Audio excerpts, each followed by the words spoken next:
안녕하십니까? Hello, I am Najesta Kim from Hanguk University of Foreign Studies Graduate School of Interpretation and Translation. 오늘 이렇게 I would like to 의미 thank 있는 the 자리를 organizers for 마련해 주신 hosting 주최 such a meaningful event 감사드립니다. today. 오늘은 의료 I would like to 통역사의 discuss 직업 the 윤리에 professional 대해 ethics education 논의하고자 of 합니다. medical interpreters. 여러분, Ladies and gentlemen, 현장에서 do you know 언어 the greatest 서비스를 제공하는 challenge faced by 코디네이터가 medical interpreters or medical coordinators 가장 큰 providing 고민이 language service 무엇인지 in the 아세요? medical setting? 저는 많은 의료 통역사들과 This is something I get to hear a lot when meeting medical interpreters. 대인 관계에서 Conflicts 일반적으로 that do tend to 발생할 수 arise in 있는 interpersonal relationships 글로벌 become 의료 much more 환경에서는 marked and more 보다 diverse in a global medical 다양한 setting. 이런 문제를 And 해결할 addressing 때 such 가장 issues 큰 is what the 어려움을 interpreters 느낀다고 identify as the most 통역사들이 challenging aspect of their work. 이런 소리를 자주 Because I hear of this problem so often, I came to wonder what the root cause of such an issue is, and it was to search for a way to solve this problem that I came to start this research. 이 연구를 시작했습니다. 국내에서 In Korea, the Korea Human Resource Development Institute for Health and Welfare, in short KOHI, runs a professional medical interpreter program, which is a certified standard educational program. And so, in this research, I decided to examine the professional ethics education of KOHI. And through a survey, I was able to affirm the awareness level and responses taken at the medical scene itself. And then I summarized the tasks we need to address going forward based on the research findings.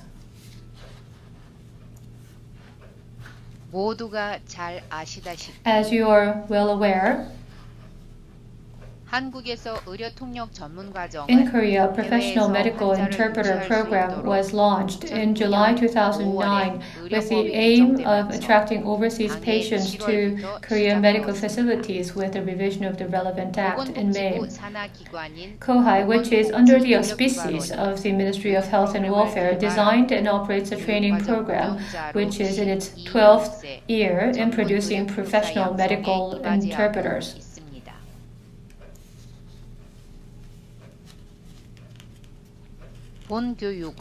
This is a paid program that is offered once a year. Every Saturday, 8 hours of classes are offered for a total of 25 weeks. In 2009, the program started off with courses for 5 languages. Today, it has been expanded to 7 languages. As you can see, the languages are English, Chinese, Japanese, Russian, Arab, Mongolian, and Vietnamese.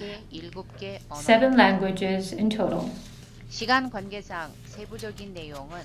Because of the time constraint, I'm not going to go into the details, but you can either refer to this slide or to the KOHI website for more information.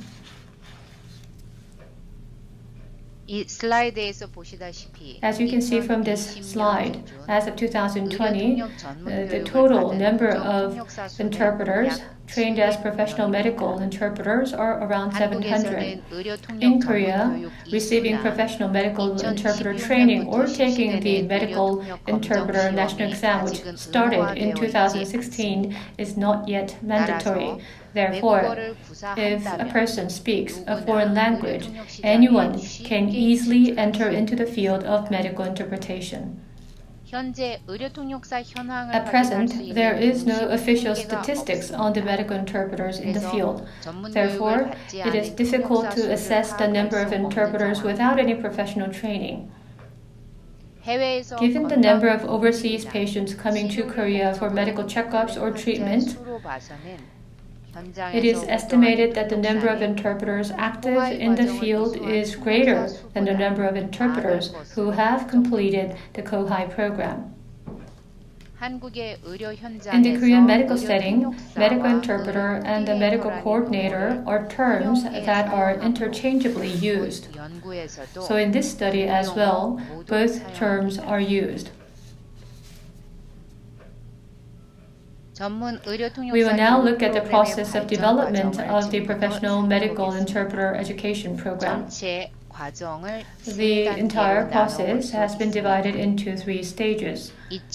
During the 2009년에서 first stage, which is the development 2013년까지 phase lasting from 지속되었던 2009 발전 to 단계인 2013, and the 의료 통역 second 검정 transitional 시험 phase, 도입을 at 위해 which 준비하고 stage 있었던 preparations were being made to 전환기 introduce the medical 2단계에서는 interpreter national exam. 통역사의 A 역할과 total 의료 of 통역 6 hours and 5 hours 200시간 중 respectively were allocated from a total of 200 hours for medical interpretation ethics and the role of the interpreter. 하지만 However, starting from 2016, we can see that the hours allocated for this subject matter fell to half of the previous level. This shows that the portion allocated to the role of interpreters and the interpreter ethics was reduced in the course of finalizing the test items for the medical interpreter national exam. 그러면 And now, 2시간 안에 we'll look at what kind of contents are covered and in how much depth in the 2 hours allocated. 먼저 First, 강의 계획서를 the course plan. 살펴보겠습니다. 강의 The 계획서를 course 살펴본 plan 결과 shows 병원 that the 프로세스에서 job 의료 responsibilities 통역사의 and the role 직무와 of the 역할, medical interpreters 그리고 의료 in the 통역 hospital 윤리를 process 가르치고 and 있는 interpreter 것으로 ethics 확인했습니다. are being taught. 본 발표에서는 In this 의료 presentation, 통역 윤리에 I will focus 초점을 on the 맞추도록 interpreter 하겠습니다. ethics. 이 슬라이드에 In this slide, 지시된 것과 같이 the California Healthcare Interpreters Association, in short, CHIA's Code of Ethics, and also the Code of Conduct and Guidelines adopted by the International Medical Interpreters Association and the National Council on Interpreting in Healthcare of the United States are taught. And also we see the ISO 13611 prescribing the quality of interpretation are being introduced.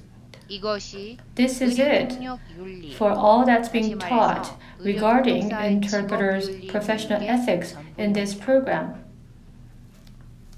Of course, in the interpretation practical training sessions, there may be training done by language on ethical problem solving. However, in terms of systematic ethics education, a mere 1 hour of simple introduction, a listing of code of conduct was all that they had to offer. 그 다음으로는 의료 통역사의 직업 윤리에 대한 현장의 인식과 대응을 확인해 봤습니다. Perception and awareness of medical interpreters' ethics on the medical scene was assessed.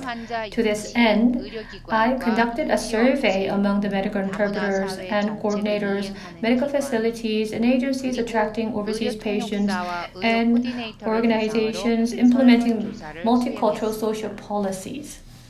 The medical interpreters who were subjected to the survey were divided into those who had received COHI training and those who hadn't. And the interpreters who were providing language services not to overseas patients, but to foreign workers or foreigners who married Koreans and thus are living locally in Korea.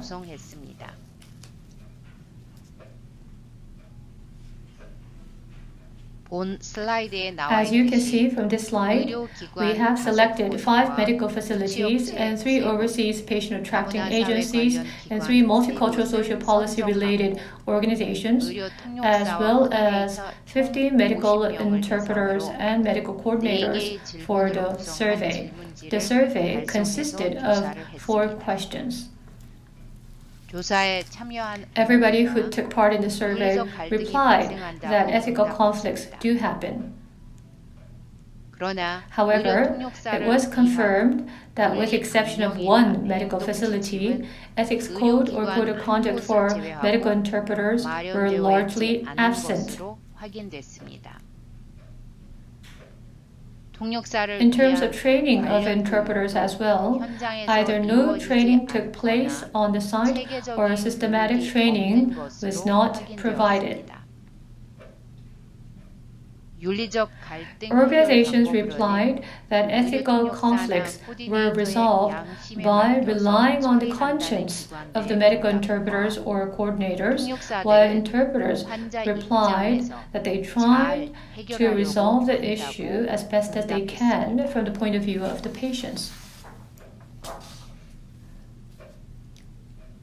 설문조사 결과를 If we differentiate the findings of the survey between the organizations and the medical interpreters, the interpreters were aware of the need for medical interpreters' ethics in enhancing the dignity and the satisfaction level of the patient, while the organizations were lacking in their awareness of the importance of the professional ethics of interpreters. They were found to be equating professional ethics with personal character. In my doctorate thesis, when I analyzed the dialogue during medical examinations, it was found that both the overseas patient and the healthcare professionals were heavily reliant on the medical interpreter. However, in this survey, it was found that even with resolving ethical conflicts, heavy reliance was placed on the medical interpreter, especially on the conscience of the medical interpreters. What should we do then to help the medical interpreters and the medical coordinators who are facing difficulties due to ethical conflicts in the medical settings? First of all, in his paper on clinical ethics, Kwon Bok-gyu states that the terms ethics or morality is interpreted in the Korean society still based on Confucian traditions of compassion and humanism and human-centered medicine. And that across the society there exists the prevalent attitude of equating personal character with ethics. As was shown by the survey results, in the medical scene itself, there is no clear definition of what medical interpreter ethics is, whether it is centered on personal character or morality. So there is a lack of consensus in how to educate what when it comes to medical interpreters' ethics. Therefore, through concrete discussion, there is a need to draw forth a consensus that is agreed by all the stakeholders.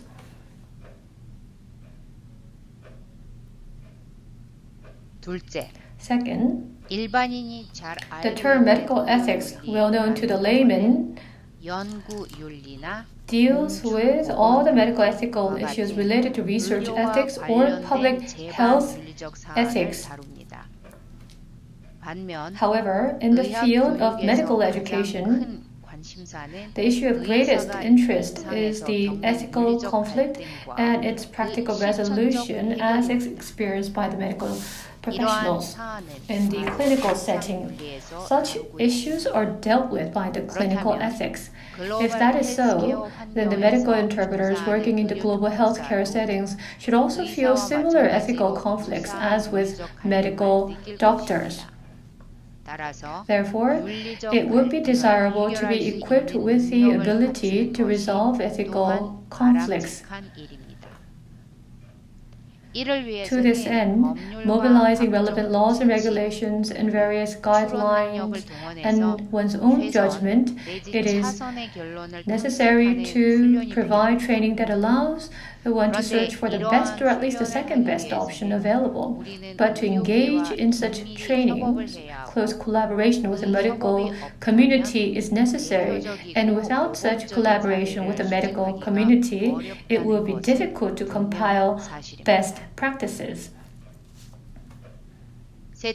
Third, medical interpreters are well aware that they need to keep confidential what they have come to know about the patients. But the interpreters labor under the misperception that they are able to disclose what they know to the spouse or guardian or other family members of the patient because they are the patient's family. And also they think that they are allowed to share information about the patient with other interpreters and are frequently found to do so. And another example is in the ISO, which states that the community interpreter can control the flow of conversation and should control the conversation so that the participants in the dialogue can speak in an orderly fashion. But this ISO guideline is difficult to apply in the Korean situation according to the medical interpreters and coordinators. Also, the medical interpreters or coordinators working in the medical facilities may be from a different culture, and so they may be unfamiliar with commonly accepted ideas in Korea. This is something that happened in the medical scene recently. It was related to the perception toward relationship with a patient of a different sex and actions arising from such a perception. Through this incident, we were able to discern the cultural differences in terms of perceptions. Through such cases, we can tell that the medical interpreters are aware of the ethical principles but have difficulties when applying it to real situations. Therefore, a simple and clear and implementable code of conduct or guideline must urgently be established.